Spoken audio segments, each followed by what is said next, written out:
Welcome to the Kate Walker Training podcast, where I talk about supervision and tools to help supervisees become amazing mental health professionals. So, tools for associates and new supervisors. What does that mean? So when I think about new tools, I think of Bloom's taxonomy. So what you're going to get out of this training today, number one, is why do we need a toolkit, right? Why is this even an issue? Number two, of course, I'm going to give you the tools, right? At least the tools that I gave to my new supervisees when they were just starting out. And I made sure everybody kind of had this. I call it a virtual backpack. And then number three, I'm going to give you some things to look out for, some things coming up that maybe don't get included in the brand new backpack, hit the ground running, but definitely some things you want to be sure to drop in along the way. All right. So let's get started. When we think about why do we even need a virtual backpack? We have to go back to our rules. So in Texas, all of the licenses have something called a scope of practice. In fact, this was kind of a big deal when BHEC was formed in Texas, the Behavioral Health Executive Council. One of the things our member boards, that would be LPC, LMFT, psychology, social work, fought for is to retain their identities, right? They didn't want to just be this, or we didn't want to just be this melting pot into this organization called BHEC and just kind of, drift away, right? Each of us have a very specific identity, where we came from, where we're headed, what we can do, what we cannot do, and that is our scope of practice. So our member boards fought hard in order to maintain the ability to determine the scope of practice. And so if you go into your rules, no matter what license you are, no matter what state you're in, you need to look for something called scope of practice, or it might be under definitions. You might have to tease it out for yourself. And when you look and see what you can and can't do. So for example, LPCs, right? We can administer assessments. We can. We cannot administer projective testing. So Rorschach tests, anything, and I don't know all the names of the projective testing, but it says very specifically in our rules what we can and cannot do. So when you think about the rules, one of the things, I imagine everybody's license says something to the effect of you cannot operate outside of that scope of practice. Right? It's kind of like if I just want to call myself a medical physician today and go do some surgery, right? Definitely outside of my scope of practice. So we all need to stay in our lane of training. So I'm hoping you're kind of starting to see the problem here. When we have a level 1 associate, they are brilliant in so many ways. And if you're watching this and you are a graduate student or you are a new associate, I want you to know you are brilliant. You are in an advanced degree program, or you've gotten the diploma, you've passed the exam, you have done all of the things, and now you are here with what we would call, if this was Bloom's taxonomy, we would talk about that you have information. You have a ton of information, and you have the ability to recall that information. Now, that's not the same as being able to make decisions that impact another person under duress while no one is watching, which is what counselors and mental health professionals do. We have to provide interventions for our clients, and it goes by fast, right? Our client says something, we reply in a way that's helpful. We reply in a way that's somehow going to help them meet their therapeutic goals. We call that an intervention. So as we move up Bloom's taxonomy, we will get better at it, right? We'll be able to create an intervention. We'll be able to analyze information from CEs we attend and things our supervisor tells us, and synthesize all of that into an intervention while we're talking, right? I call it, it's kind of that ambidextrousness of counseling, right? Or like playing the piano, right? Your right hand has to do something while your left hand's doing something completely different, right? So we are talking while we're thinking. This is a developed skill. It's developed over time through experience. And if you've heard me talk, I talk a lot about developmental models, right? Developmental models level 1, level 2, level 3. Each level has a particular skill set. And it is just like it sounds, right? A level 1 has less experience than a level 2. Level 2 has less experience than a level 3. And it's not like we throw you a party and say, today you're level 2, congratulations, here's your hat, here's your whatever. So when we talk about levels, it is watching you. It's kind of like identifying a hurricane, right? So when we see a hurricane, we're like, oh, it's a level 1 because I see this and I know the wind is doing that and I feel whatever, right? So we're describing something that we're observing, which is the nature of behavioral science, isn't it? So we're observing, I'm talking about we, the supervisor, or we, the professor, right? We're watching you, we're observing you, and we can determine, they have this skill set. You know what? I think they're starting to develop some level 2 behaviors, some autonomy, the ability to self-refer or the ability to refer out without getting your feelings hurt, or the ability to be able to be aware of what's going inside of you while you're with someone else. So these are all very specific, measurable, trackable, attainable skills that a good supervisor is measuring that lets them know, associate, how you're progressing along that continuum of level 1 to level 2, level 3. And that in a nutshell is developmental models. You're welcome. But in all seriousness, so the reason I talk about a virtual backpack with tools to hit the ground running is because our supervisees, our brand new level 1 associates, are still in that beginning stage. They're still level 1. They don't have a scope of practice yet. In other words, they may work in a DID clinic, but they don't have the skill set that a level 3 person might have in a DID clinic. It's, my background is orchestra teaching, right? So if I'm helping a new violinist play, Go Tell Aunt Rhody on the violin, and I slap their little knuckles with a ruler because they're not playing a concerto, that's on me, right? I'm expecting level 3 behavior from a level 1 baby who just got their instrument. Now, again, associates, I think you're brilliant. Graduate students, I think you're amazing. I'm referring to this idea, your ability to analyze, synthesize, and create an intervention while you're with a client in a room under duress with no one watching. It's a skill set. It will come with time and experience and supervision. So the backpack is your literal toolkit to take with you into that first, right? Because your supervisor is there for all of your firsts. Right? Everyone has a first. I remember when I was supervising, I was with my supervisee and she seemed a little, emotional, or I could tell there was something going on. And I said, what's going on? Help me understand what's happening right now as you process this case. And she said, well, other than my husband, I've never been alone in a room with another man. Bingo. Okay. I had never thought to include that on my initial intake assessment with my brand new supervisees. So your supervisees, I'm talking to you now, supervisors, will constantly be informing you if that relationship is intact, their firsts. They may not ask for help, but they will let you know when this is a first. And every single first is an opportunity to stretch those counseling muscles, get experience, and develop a scope of practice.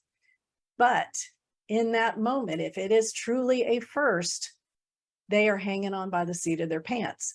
And new supervisors, I'm talking to you too, right? Those of you who are sitting in a room for the very first time with your very first associates, and you're like, oh crap, I don't know what to say here.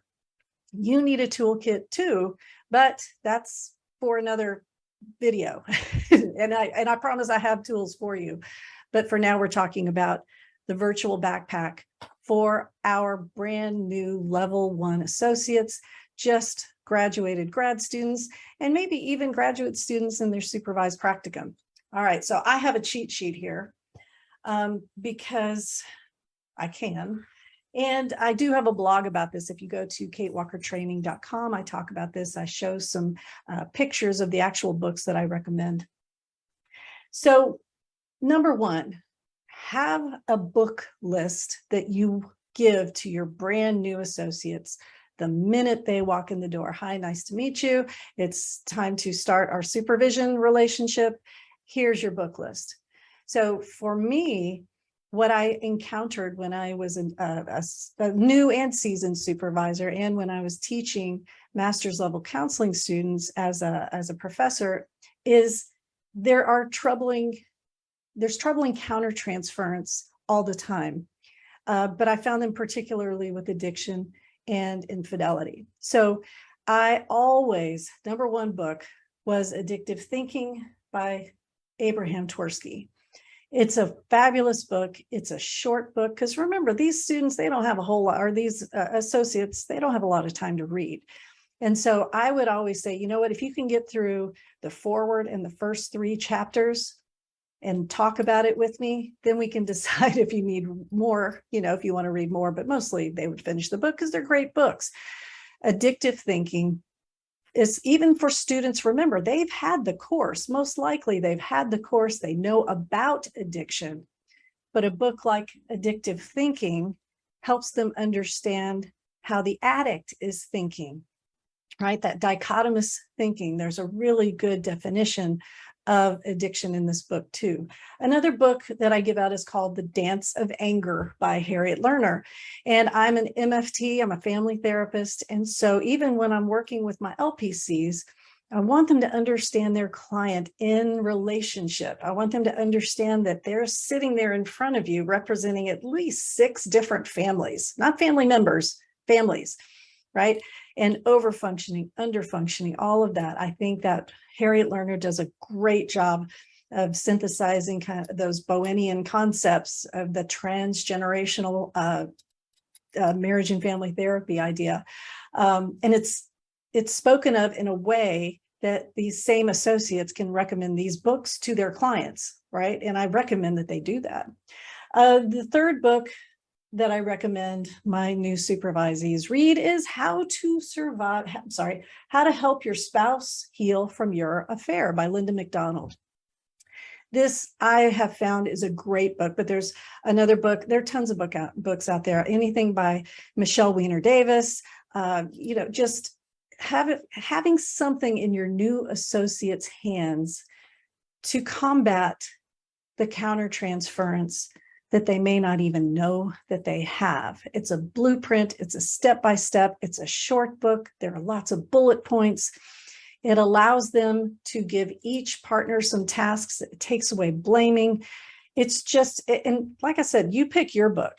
And if you don't have a book, get one, because this is not necessarily trained. It may be talked about, it may be tested in graduate programs, but it is highly unlikely that this is trained. And you may have a fabulous associate who got some Gottman training or some Imago training. That's wonderful too. You just might want to ask them how much time was actually given to the topic of infidelity. And then, of course, sitting with that couple in front of you is a completely different thing. Why? Because remember, they're having to analyze, synthesize, and create an intervention for folks under duress. You get the idea. So as a new supervisor, think of some things that you would put out there and give to your new supervisee. So let's talk about the orientation. A lot of times, and I know this, the reason we have issues, right, or the reason our new associates have issues is because not every supervisor is taught in their training to become a supervisor how important the orientation is. I mean, the orientation, folks, is vital, right? You can hand them a contract that says this is the day and time that we're going to meet. You can tell them that this is who's going to be there with you and how much it costs, and this is what I charge if you no show me. But an orientation, helping them understand, look, here's your virtual backpack. Here's what I want you to call me for emergencies. Here's what I don't want you to call me for. Here's what's going to happen to the records if I die. So I'm backtracking a little bit because I do want to talk to new supervisors out there. For you to have the most success with these supervisees, you've got to be a clear communicator, and that communication starts with the contract, right? Nobody reads the contract, by the way. They just need you to sign it so they can get their license. I know, I'm jaded, but the orientation explains everything in the contract, and it sets your supervisees up for their first evaluation, which will contain specific, measurable, trackable stuff you can evaluate as they move along the continuum. All right, so let's talk about other items that will go in the virtual backpack that you're going to give to your associates. My supervisor, the amazing Dr. Chi-Sing Lee at Sam Houston State University, taught me this. It's SLAP. It's a quick and dirty assessment for suicide. And it's not to say that it replaces a more extensive suicide assessment, but for a brand new graduate or LPC associate sitting in front of their very first suicidal client, this is at least something that they can remember and assess quickly. SLAP, right? S, have there been any previous suicide attempts?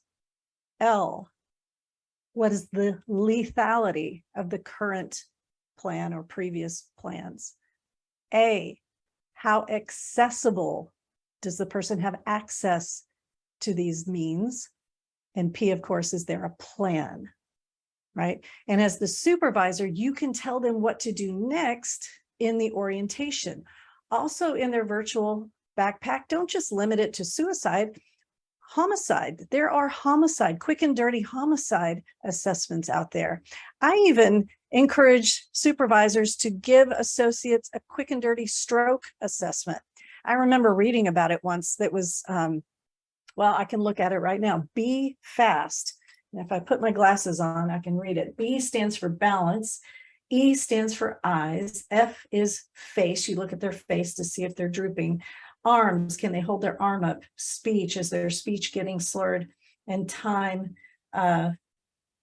T is for time. Okay, so that's something, again, in your orientation, because if you've got a brand new associate, they're face-to-face with a client who starts exhibiting symptoms of something, right? And there is, let's say, electrocardio advice or a device down the hallway, and you've trained them how to do that, right? Having a quick and dirty assessment for all of these things that could happen. And I don't expect you to have an assessment for everything, but imagine if you just had these 4 things: suicide, homicide, stroke, heart attack. Boom. Okay. Now this associate is going to feel so confident in their first session. Another item is, I guess it's not really an item, it's more of a conversation. In your orientation, I encourage you to explain your expectation for your associate's ability to take constructive criticism. They are high achievers, folks. They're used to making that 4.0, right? I can't tell you as a professor how many times I do Zoom meetings with terrified graduate students who made a B on their last assignment, worried that this is going to just tear apart their GPA. It's hard to get rid of that mindset just because you've graduated. So this conversation, still, I'm going to consider it as part of your virtual backpack. Set the expectation. There's going to be criticism. There will be talk about, hey, you didn't do that right. You didn't meet expectations. Here's how I know, right? Here's the specific, measurable, trackable behaviors that I'm looking for, and I better see on your next evaluation. Know the rules. This is final, I guess. Well, I guess the virtual backpack never gets completely full. A copy of the rules, know the rules. Now, if you want to throw in the codes of ethics for professional organizations, APA, ACA, AAMFT, you do you. But remember, your associate and you are obligated to follow the law, the code, right? So we've got HIPAA, federal law, FERPA, federal law, your state licensure codes. And for us in Texas, LPC, LMFT, psychology, social work. And the first 72 pages of each one of those sets of rules is BHEC, Behavioral Health Executive Council. And that just has to do with the administrative part of how we do our job. Did I already say last? If I did, I'm going to go back on myself. last, include a remediation plan in this virtual backpack.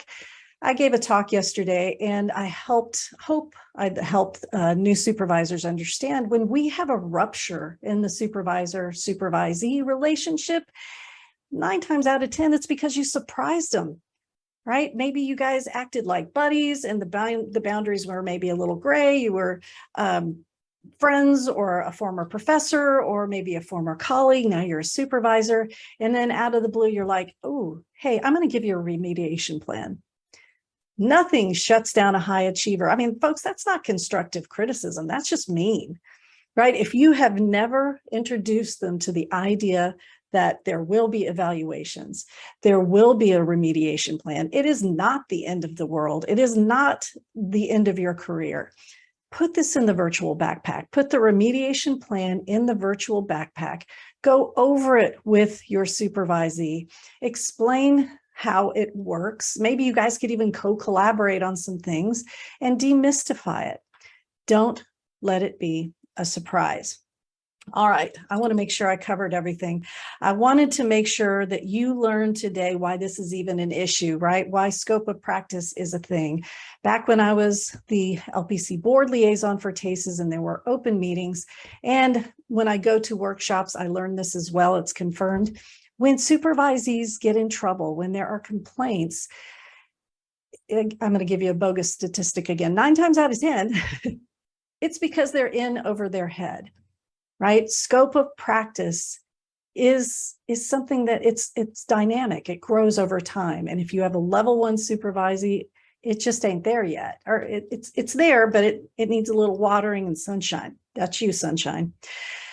Second, I wanted you to actually have the resources, which hit rewind, go back, replay.